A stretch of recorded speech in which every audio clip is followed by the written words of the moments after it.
Alright, today we have 2 packs of Commander Legends Set Booster Battle for Baldur's Gate. Let's get cracking.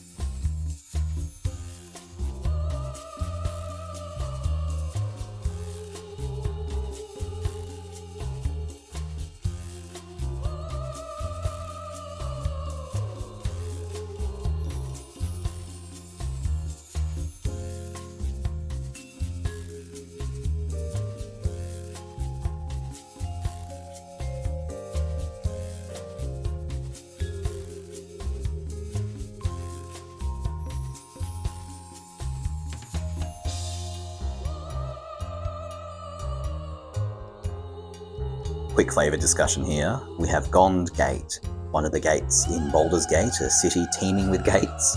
But it's nice to use older magic mechanics, we have the gates from Ravnica of course, and repurpose them for another teeming city which has its own gates. So it's a nice reference to old magic whilst quite flavourfully representing new and different IP. This is the kind of self-referential mechanical flavour match that I like Wilson the Refined Grizzly. Now he's a character from D&D apparently, and he is also the quintessential magic bear, 2/2 green creature, but he's more than just a bear. He's a refined grizzly, he's a D&D character, so he has to have powers, and so he can't be countered Vigilance, Reach, Trample, Ward 2. And I think again, this is some very nice self-referential flavour that's both flavourful in magic terms and flavourful in a D&D kind of way. The other thing he has is choose a background. Now, I got 2 interesting backgrounds, 2 rare backgrounds, Raised by Giants and Noble Heritage. This is self-referential to D&D, so it's a nice way to embody the way that you play D&D, which is you create a character and over the time you campaign, you create a story for that character and a background and a life and all that sort of thing. Well, you can't really do that in Magic and Commander because you have to choose your commander. The commander must be a card. But you can mix and match your backgrounds to different characters that allow for choose a background.